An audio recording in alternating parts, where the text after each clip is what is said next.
중동에서 매일 큐티하는 여자 7번째. 2022년 6월 8일 수요일 사도행전 2장 1절에서 4절 말씀. 오순절 날이 이미 이름에 그들이 다 같이 한 곳에 모였더니 호련히 하늘로부터 급하고 강한 바람 같은 소리가 있어 그들이 앉은 온 집에 가득하며 마치 불의 혀처럼 갈라지는 것들이 그들에게 보여 각 사람 위에 하나씩 임하여 있더니 그들이 다 성령의 충만함을 받고 성령이 말하게 하심을 따라 다른 언어들로 말하기를 시작하니라.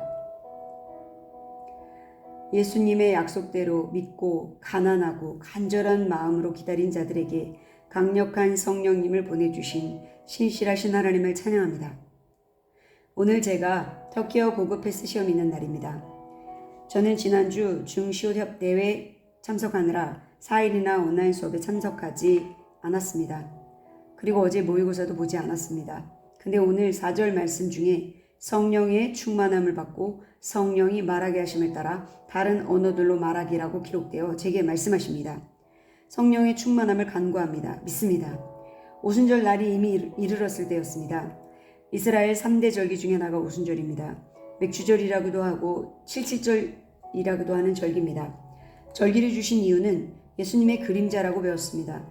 절기를 통해 하나님과 예수님을 기억하고 감사하는 것입니다. 그림자를 보며 본체를 바라보는 것입니다. 다른 곳을 바라봤다가도 그림자를 보며 본체를 기억하라고 주신 귀한 절기입니다.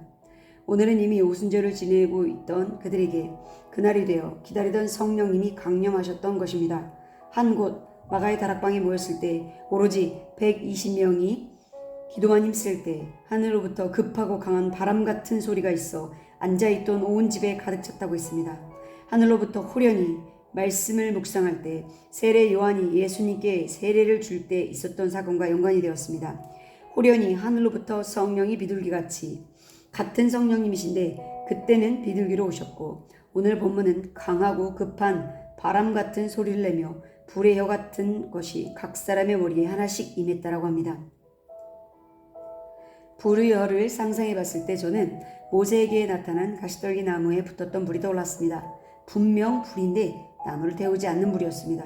분명 불인데 사람의 머리를 태우지 않는 불입니다. 그리고 한 사람씩 이란 말씀에 큰 은혜가 되었습니다. 하나님께서는 120여 명이 모여있지만 그룹으로 임하신 게 아닙니다.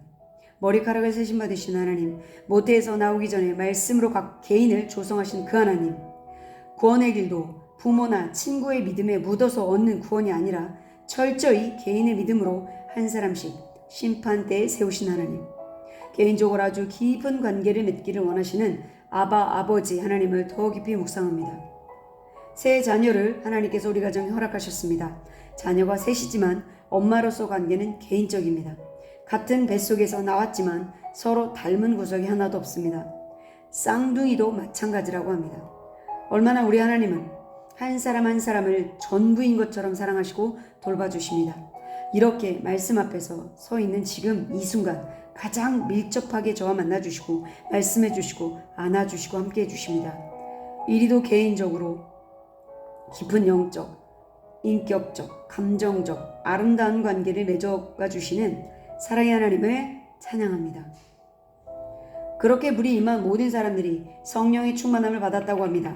그 성령 충만의 증거로 입에서 성령이 말하게 하심을 따라 다른 언어들로 말하기를 시작했다고 기록되어 있습니다. 흔히들 이 다른 언어를 방언이라고 합니다. 즉 방언은 성령의 말하게 하심을 따라 하는 것입니다. 인간의 의지나 지식이나 방법이 아니라 인간이 조율할 수 없는 말입니다. 두 가지 제가 경험한 예를 들고 싶습니다. 첫 번째는 제가 16살, 즉 중학교 3학년 1학기 말 시험을 보고 전교생이 단체 영화 쿠아바디스를 관람했습니다. 그 영화는 제게 상영 시간 내내 충격을 주었습니다. 예수님 승천 후 얼마 안 돼요. AD 64년쯤? 예수님을 믿는 믿음을 버리지 않는 사람들이 사자밥이 되어 죽어가는 내용입니다. 영화를 보는 도중 나는 회개가 터졌습니다.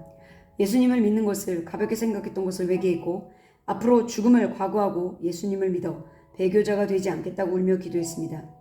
영화 관람 후 교실에 들어와 칠판을 지우는데 친구 중에 누군가 아까 그 극장에서 그렇게 크게 운 애 누구니? 묻자 다른 학생이 몰랐어? 누구야 누구? 제 이름이 2번 불려졌습니다. 그 순간 칠판을 지우던 제 손이 뜨거워져서 소리를 막 지르고 칠판을 양손으로 강하게 치다가 바닥에 쓰러졌습니다. 놀라서 달려온 선생님들과 친구들을 보며 몸은 찌릿찌릿 전기가 흐르는데 너무나 맑은 정신으로 한 사람씩 눈을 마주치며 제가 한 말은 친구야, 예수님 진짜 살아계셔. 예수님이 널 위해 십자가에 돌아가셨어. 예수님 믿어야 천국 갈 수 있어. 알았지? 이렇게 말하면 친구들은 하나같이 울면서 꼭 믿겠다고 약속했습니다. 담임 선생님, 윤리 선생님께도 똑같은 행동을 했습니다. 종례를 마치고 저는 교문을 나오자마자 이상한 어떠한 힘에 이끌려 한 번도 가보지 않은 교회를 갔습니다. 제가 매주 목요일 청소년 찬양 집회에 다니던 그 교회 반대 방향으로 가더니 한 교회에 도착해 기도실로 들어갔습니다. 지금 상상하면 딱 딸아이 나이입니다. 한국 나이 16살. 딸아이가 한 번도 가보지 않은 교회 지하 기도실을 찾아가 무릎을 꿇었다고 상상하니 더 놀라웠습니다. 무릎을 꿇은 채 제 입에서 바로 이상한 말들이 튀어나왔습니다. 영어, 중국어, 일어 같은 언어들 그 외에는 전혀 알아들을 수 없는 언어였습니다. 몇 시간을 그렇게 기도했는지 모릅니다. 그리고는 2009년 한국에 우리 교회에 오기 전날까지 그 날의 일을 해석해 본 적이 없습니다. 비로소 우리 교회에 온 첫날 비슷한 경험을 한 날 한숨도 잠이 안 왔고 그날의 그 경험이 바로 성령님이 강하게 나에게 개인적으로 임했다는 것으로 해석되었습니다. 손에서부터 뜨거웠었는데 가슴으로 떨어져 소리 지르다가 쓰러진 것입니다. 그 표현 못할 강력한 힘 앞에 쓰러질 수밖에 없었습니다. 마가의 다락방에 임한 강하고 급한 바람 같은 소리를 내며 각 사람 머리에 불의 혀가 임한 것. 바로 성령이 충만하여 각기 다른 언어로 말하는 것이 청소년 시절 경험한 것과 비슷하다고 믿습니다. 오늘 말씀을 묵상하면서 구약은 하나님의 주무대이시고 신약은 예수님이 주무대이시며 지금은 성령님이 주무대이십니다. 성령 시대, 교회 시대입니다.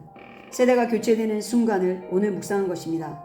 성령 시대를 아주 강하게 여신 하나님을 찬양합니다. 여전히 지금도 성령 시대입니다. 진짜 멋진 신고식이었습니다. 오로지 성령님이 주인 되는 시대가 더 강하게 열리길 간절히 기도합니다. 저부터 날마다 성령님의 임재하심을 바라고 믿으며 카이로스의 시간을 이 땅에 풀어내는 한 사람, 예배자, 중보자 되게 하실 은혜 하나님을 찬양합니다. 이제 더욱 성령님께서 열어주시는 곳으로 감사하며 살길 믿음으로 선포합니다. 모든 영광 하나님께 올려드립니다. 아멘.